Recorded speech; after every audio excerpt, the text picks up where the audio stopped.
ಶಾಸಕರೇ, ಈಗ ನಮ್ಮಲ್ಲಿ 27 ಜನ SLC ಹುಡುಗರಿದ್ದಾರೆ. ಅಲ್ಲಿ ಅವ್ರಿಗೆ ಈಗಾಗಲೇ 1 ತಿಂಗಳ ಪಾಠವಾಯಿತು. ನೆಕ್ಸ್ಟ್ ಏನ್ ಅರೇಂಜ್ ಮಾಡಿದ್ದೀರಿ? ಇಲ್ಲಿಗ ನಮಗೆ 14 ಹಾಸ್ಟೆಲ್ಗಳಿದೆ, ಸರ್ಕಾರದ ಹಾಸ್ಟೆಲ್ಗಳಲ್ಲಿ ಹುಡುಗರು ಕಮ್ಮಿ ಇದ್ದಾರೆ. ಈಗ ಅಲ್ಲಿ ಈ ಹುಡುಗರನ್ನ ಇಷ್ಟೊಳಗೆ ನೀವು ಕಳಿಸಿ, ಯಾಕಂದ್ರೆ ನಾವೆಲ್ಲ ಸ್ಕೂಲ್ ಮಾಡೋರು ಇಷ್ಟೊಳಗೆ 40% ನಾವು ಎಜುಕೇಶನ್ ಮುಗಿಸಿರ್ತೇವೆ. ಸೆಪ್ಟೆಂಬರ್ಗೆ ಪ್ರಿಪರೇಟರಿ ಮಾಡ್ತೇವೆ. ಆ ಮಕ್ಕಳ 1 ವರ್ಷದ ವಿದ್ಯಾಭ್ಯಾಸಕ್ಕೆ ಇದು ಮಾರಕವಾಗಿಬಿಡುತ್ತೆ. ಈಗ ಅಲ್ಲಿರೋ ಹುಡುಗರಿಗೆ ಆ 27 ಹುಡುಗರಿದಾರಲ್ಲ ಅವ್ರಿಗೆಲ್ಲರಿಗೂ ಮಾರಕವಾಗುತ್ತೆ. ಯಾಕಂದ್ರೆ ಕರೋನಾದಲ್ಲಿ ಪಾಸ್ ಆದವ್ರಿಗೆ ಎಲ್ಲೂ ಕೆಲಸ ಸಿಗ್ಬೇಕಾದ್ರೆ ನೋಡ್ತಾರೆ ಕರೋನಾ ಸ್ಟೂಡೆಂಟ್ ಅಂತೇಳಿ. ಈ 27 ಜನಕ್ಕೆ ಇವತ್ತೊಂದು ಮಾರಕವಾಗಿದೆ. ನಿನ್ನೆ ನನ್ಗೊಬ್ರು ಫೋನ್ ಮಾಡ್ತಾರೆ, ಅವರು ನೋಡಿ ಸೆಟ್ರೆ, ನನ್ನ ಮಗಳು ಈಗಾಗಲೇ ಸ್ಕೂಲಿಗೆ ಹೋಗದೆ ಇಷ್ಟು ದಿನ ಆಯ್ತು, ಈ ಸರಿ ಎಕ್ಸಾಮ್ ಏನು ಅಂತೇಳಿ. ಈ ಎಕ್ಸಾಮಿನ ಬಗ್ಗೆ ಸರ್ಕಾರ ಆನ್ಸರ್ ತಗೊಳ್ಬೇಕಂದ್ರೆ ಏನು ಅಧಿಕಾರಿಗಳು ಕೂತ್ಕೊಂಡು ಶಾಸಕರು ಇಮಿಡಿಯೇಟ್ ಯಾವ ಹಾಸ್ಟೆಲ್ ಜನ ಮಕ್ಕಳು ಇಲ್ವಾ, ಯಾಕಂದ್ರೆ ಇಲ್ಲಿ ಹೋಗ್ಲಿಕ್ಕೆ ಹೆದರ್ತಾ ಇದ್ದಾರೆ, ಅಲ್ಲಿಗೆ ನೀವು ಮಾಡಬೇಕಾಗಿದೆ. ನಮ್ಮೆಲ್ಲರ ಹೋರಾಟ ಒಂದೇ ಒಂದಿದೆ, ನ್ಯಾಯ ಸಿಗಲ್ಲರಿ ಹೋರಾಟ ಅನ್ನೋ ಮಾತನ್ನು ಎಲ್ಲರೂ ಮಾತಾಡಿದ್ದಾರೆ.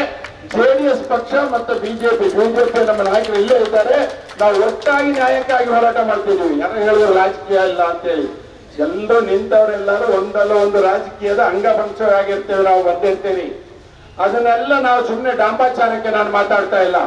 JDS ಪಕ್ಷ ಅಂತೂ ಸಂಪೂರ್ಣ ನಿಮ್ಮ ನ್ಯಾಯಕ್ಕಾಗಿ ನಿಮ್ಮ ಜೊತೆ ನಿಲ್ತಾನೆ, ತಂದೆ ತಾಯಿಗಳ ಜೊತೆನಲ್ಲಿ ನಾವು ಇವತ್ತು ಎಲ್ಲ ಕಡೆಯಿಂದ ಬಂದಿದ್ದೇವೆ. ಈಗ ಎಲ್ಲರೂ ಅಲ್ಲಿ ನಿಂತ್ಕೊಂಡಿರ್ಬೋದು, ಆದ್ರೆ ಒಂದಂತೂ ಸತ್ಯ, ಇದಕ್ಕೆ ನ್ಯಾಯ ಬೇಕೇ ಬೇಕು. ನ್ಯಾಯ ಇಲ್ಲದೆ ಇದ್ರೆ ಖಂಡಿತ ಈ ಸಂಪೂರ್ಣ ಶೃಂಗೇರಿ ಕ್ಷೇತ್ರ ಸತೋದಾಗತ್ತೆ. ಏನಕ್ಕೆ ಅಂದ್ರೆ ನಿಮ್ಮ ಒಂದು ಸರಿಯಾದ ಒಂದು ರೀತಿಯ ವ್ಯವಸ್ಥೆ ಮ್ಯಾನೇಜ್ಮೆಂಟ್ ಮಾಡುವಂತದ್ದು ಅದನ್ನು ಇಲ್ಲದೆ ಇದ್ದಾಗ ಎಲ್ಲಾ ರೀತಿಯ ವ್ಯವಸ್ಥೆಗಳು ಕೆಟ್ಟೋಗ್ಬಿಡುತ್ತೆ. ಭ್ರಷ್ಟಾಚಾರ ಅದೆಲ್ಲದೂ ಸೇರ್ಬಿಡುತ್ತೆ. ನಾನು ಒಂದು ಸಣ್ಣ ಹೇಳ್ತೇನೆ, ಯಾವ ರೀತಿ ಭ್ರಷ್ಟಾಚಾರ ಅಥವಾ ಈ ಅಧಿಕಾರಿಗಳು ಹೇಗಿದ್ದಾರೆ ಅಂದ್ರೆ, ಜೀವರಾಜ್ ಅವ್ರ ಜೊತೆಲಿ ಒಬ್ರು PA ಇದ್ರು, ಅವ್ರ ಹೆಸರು ಏನೋ ಇದೆ, ಗಂಗಾಧರ್ ಅಂತ 15 ವರ್ಷ. ನೀವೇನಾದ್ರೂ ಅವ್ರ ಮನೆಗೆ ಹೋದ್ರೆ ಅದೇ ವ್ಯವಸ್ಥೆ, ಅದೇ ಮನೆ, ಅದೇ ಸಣ್ಣದು. ಈಗ ಇವರ ಹಿಂದೆ ಮುಂದೆ ನೋಡ್ತಾ ಇದ್ರು, ಒಬ್ಬರೊಬ್ಬರು 5 ರಿಂದ 10 ಕೋಟಿ ದೊಡ್ಡ ದೊಡ್ಡ ವ್ಯವಸ್ಥೆ ಮುಗಿದೋಗ್ಬಿಟ್ಟಿದೆ. ಯಾಕೆ ಹೇಳ್ತೀನಿ ಅಂದ್ರೆ, ಈ ಕ್ರೈಸ್ಟ್ ಅನ್ನುವಂತ ಸಂಸ್ಥೆ 825 ಸ್ಕೂಲ್ಗಳನ್ನ ಮಾಡ್ತಾ ಇದೆ. ಸರ್ಕಾರ ಅದಕ್ಕೊಬ್ಬರು MD ಸೇರಿಸಬೇಕಾದ್ರೆ ಈಗ ನನ್ನ ಸ್ನೇಹಿತರು ಹೇಳ್ತಿದ್ರು, ಕೋಟಿಗಟ್ಟಲೆ ಲಂಚ ಕೊಡ್ಬೇಕು. ಅವ್ನು ಲಂಚ ಯಾಕೆ ಕೊಡ್ತಾನೆ, ಹೇಗೆ ಕೊಡ್ತಾನೆ? 2.5 ಲಕ್ಷ ವಿದ್ಯಾರ್ಥಿಗಳಿದ್ದಾರೆ ಅಲ್ಲಿ. ಲಂಚ ಭ್ರಷ್ಟಾಚಾರದಿಂದ ಈ ತರದ ಅವ್ಯವಸ್ಥೆ ಇದೆ. ಹೇಳುವ ಧೈರ್ಯ ಇರಲ್ಲ. ಯಾರು ನಾನು ತಗೊಳ್ಳಲ್ವಾ, ನಾನು ಕೊನೆಯವರೆಗೆ ಧೈರ್ಯವಾಗಿ ಹೇಳ್ತೇನೆ, ಇವನನ್ನ ಖಂಡಿಸ್ತೇನೆ, ಇವನನ್ನ ಸಸ್ಪೆಂಡ್ ಮಾಡ್ತೇನೆ, ಇವನು ಮುಖ ನೋಡಲ್ಲ ಅಂತ. ಗೋವಿಂದೇಗೌಡರು ನೋಡಿದ ಜಾಗ ಇದು.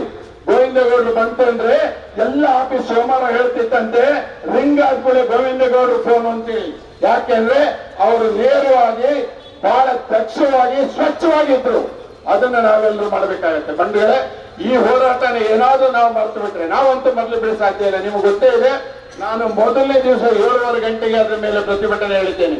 ಇವತ್ತಿನವರೆಗೆ ಹೇಳ್ತೇನೆ, ಇದು ನ್ಯಾಯ, ಇದು ಇಂಥದ್ದೇ ಅಂತ ಕಾನೂನಿನಲ್ಲಿ ತೀರ್ಮಾನ ಆಗೋವರೆಗೆ ಈ ಹೋರಾಟದ ಜೊತೆಯಲ್ಲಿ ಸಂಪೂರ್ಣ ನಾಗರಿಕ ಸಮಿತಿಯ ಜೊತೆಯಲ್ಲಿ ಯಾವುದೇ ಹೋರಾಟ ಮಾಡಿದ್ರು ನಿಮ್ ಜೊತೆಲಿ ಇದೆ ಅಂತ ಹೇಳ್ತಾ, JDS ಪಕ್ಷದ ಎಲ್ರಿಗೂ ಒಂದೇ ಹೇಳೋದು, ನಾವು ಹೋರಾಟಕ್ಕೆ ಯಾವುದಕ್ಕೆ ನ್ಯಾಯವಾದವರ ಹೋರಾಟಕ್ಕೆ ಯಾವಾಗಲೂ ನಾವು ನಿಮ್ ಜೊತೆಲಿ ಇದ್ದೇನೆ ಅಂತ ಹೇಳ್ತಾ, ನಾನು ನಿಮ್ ಜೊತೆಲಿ ಮತ್ತೊಮ್ಮೆ ಹೇಳ್ತಾ ಸ್ಪಷ್ಟಪಡಿಸ್ತೇನೆ, ನನ್ನಲ್ಲಿ ಯಾವುದೇ ಕಾರಣಕ್ಕೂ ಮನೆಯವರಿಬ್ರು ಕುಟುಂಬದವರು ನನ್ನನ್ನು ಕರೀಬಹುದು. ನಿಮಗೆ ಕಾನೂನಿನ ಸಮಸ್ಯೆ ಇದ್ರೆ ನಾವು ವಕೀಲರನ್ನು ನೇಮಿಸ್ತೇವೆ. ನಿಮಗೆ ಯಾವುದೇ ರೀತಿ ಹಣಜನ ಅದಕ್ಕೆ ಕೊಡ್ಲಿಕ್ಕೆ ತೊಂದರೆ ಆದ್ರೆ ನಾವು ನಿಮ್ ಜೊತೆಲಿ ಇದ್ದೇವೆ. ಅದಕ್ಕೆ ನಿಮ್ಗೆ ಒತ್ತಾಯ ಇಷ್ಟೇ, ಈ ಕೇಸಿನ ಇಷ್ಟಕ್ಕೆ ಬಿಡಬೇಡಿ, ಯಾವುದೋ ಒಂದು ರೀತಿ ಹೇಳುತ್ತೆ ಅಂತೇಳಿ. ಕೊನೆಗೆ ನೀವೇ ಕೈ ಬಿಟ್ಬಿಟ್ರೆ ನಮ್ಮ ಹೋರಾಟಕ್ಕೆ ವ್ಯರ್ಥವಾಗಿಬಿಡುತ್ತೆ. ಇಷ್ಟು ನಾವೆಲ್ಲ ಬಂದಿದ್ದೀವಿ ಅಂದ್ರೆ ಕೆಲಸ ಬಿಟ್ಟು ಅಂದ್ರೆ ನಿಮಗೋಸ್ಕರ ಬಂದಿದ್ದೇವೆ ಅಂತ ಹೇಳ್ತಾ ನನ್ನ ಮಾತನ್ನು ಮುಗಿಸ್ತೇನೆ.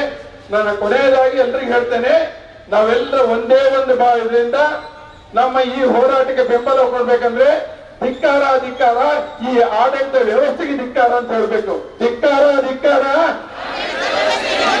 ಧಿಕ್ಕಾರ ಧಿಕ್ಕಾರ ಧಿಕ್ಕಾರ ಧಿಕ್ಕಾರ, ಬೇಕೇ ಬೇಕು ಬೇಕೇ ಬೇಕು ಬೇಕೇ ಬೇಕು.